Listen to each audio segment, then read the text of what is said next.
Well, here's the thing, is I have people ask me all the time, how did Mench get the name Shrek? And I have to go through that story, but they don't know my other name for you is Stench. And so between Stench and Shrek, I gave you hell. I understand. You got mad too. You were mad. We were taking fly balls. You reminded me. I said, I can't figure out who you are. You're Shrek. It's Shrek because I forget the name of the movie. I think it was Shrek. The big head, all that stuff. You're Shrek. No, don't you call me that. Blah blah blah blah blah. And I can see it pissed you off. So I'm gonna make it stick, and it stuck. I found the helmet a guy gave me the other day. I mean, I've had it, but they were talking about it at church, and somebody took one of those old school, like you and I would have back in the 70s, and painted the Shrek helmet on that thing. And I remember I put it on the one day. It took BP. It was 100 and some odd degrees, and that thing's sitting like a yarmulke. I'm out there hitting it. But I still have it. The padding and the side's getting ready to fall apart. And I always get that story. Hey, how did you get that story? I said, well, you know what? You can thank Rusty Greer for that. I said, he was really pissed off when he first started this whole thing about it. And I said, I remember telling him, I said, it'll never stick. It'll never stick. You know what? Screw that. And you ran right inside and told everybody. Shrek. Thanks. So now people ask me that, do you mind people? I said, I don't care if it helps the kids to. You gave your identity, man. Yeah. And like I said, it was just a part of what it was, And I think I had that thing sitting in my locker just because it was one of those things. So I mean, but yeah. So you're the culprit for that whole thing, and like I said, appreciate it that was what, 20 years ago? Yeah, 20 years ago. 20 years ago. But like I said, it just the identity people have. It helps. People enjoyed it. So, I have a kind of a serious question. I was thinking about this the other day. What are your thoughts on ranch dressing and people's eyesight? I was thinking about this the other day. Well, I forgot this. I remember the story. I forgot the story. What was this? What happened? I was sitting down eating something, and you walk by, and I was just eating some ranch with something. And did you smell that? Yeah. Did I ask you that? Yeah. So I got that from Bobby Witt, and so I'll tell you how I got that story. Bobby Witt, it was in the off season. We were actually on a cruise, and I had this big old ice cream. And I'm licking the ice cream, and he goes, "You smell that?" And so so I smell it. He shoves it in my face, and so I looked like Pinocchio. The thing stuck, right? It was poking out here, and so I got that. So I got you with that. I got Bucky Dent one day so bad he was eating a tuna fish sandwich, and this is what people don't understand is the things that go on in a clubhouse, you just can't do in real life. You can't do it. And I asked him if he smelled tuna smelled bad, and I got him so bad without shoving his face. A tuna fish went up his nose, and I thought he was gonna kill me. And he's a coach of ours. Frank Calinado got him with it. And so here's what I do to Cat too.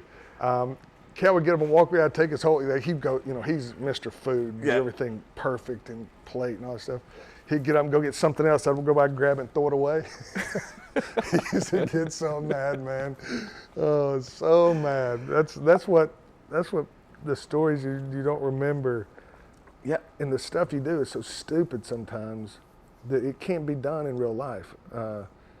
That's a great thing about a clubhouse. And I couldn't see. Couldn't see. I couldn't see. My eyes were burning. That thing, I just went smell it, hit me. I'm like, oh. I didn't know what else to do. I was just sitting there.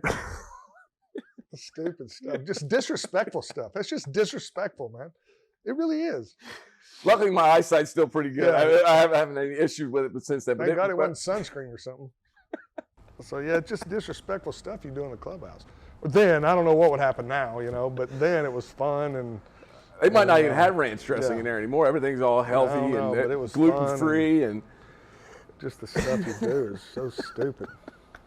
Yeah, because they didn't have you wouldn't survive nowadays. I don't think there's anything sweet in there. Yeah. What would you do? I don't know. I used to get them big Otis Spunkmeyer cookies Zach had.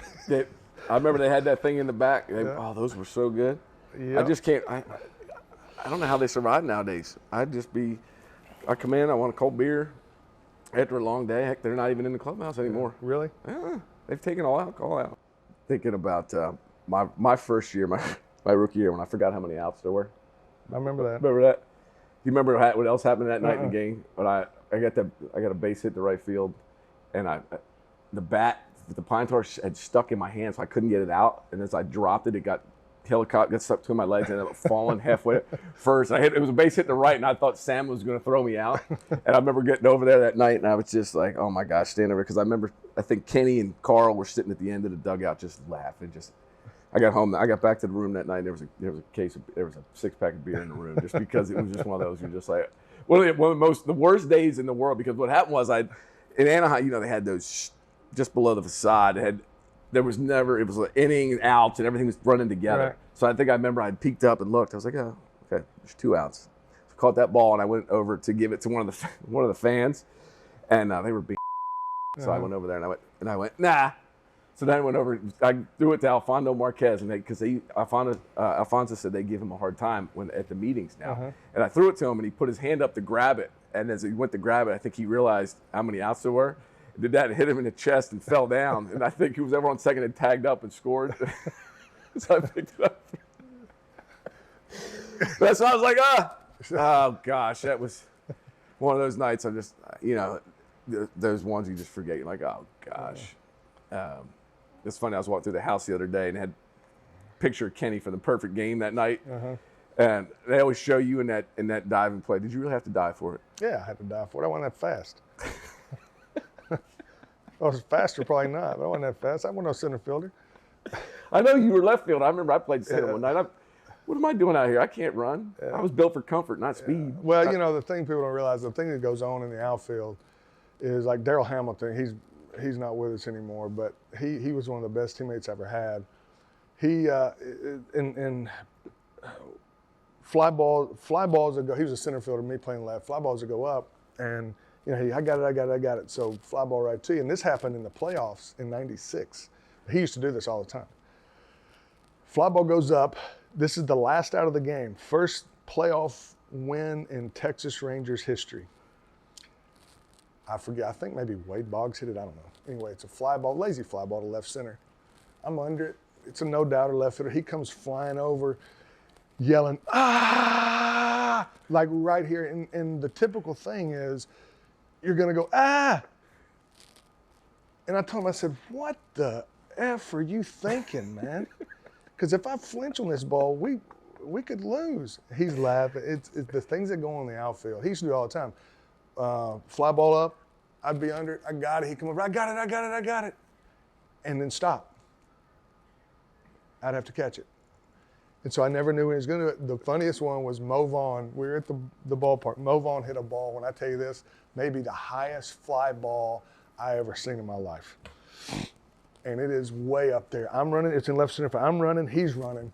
And we're looking at each other. And we both get over there. And it's so high. We're standing there waiting on it. He goes, I'm not catching that. That thing's too high for me.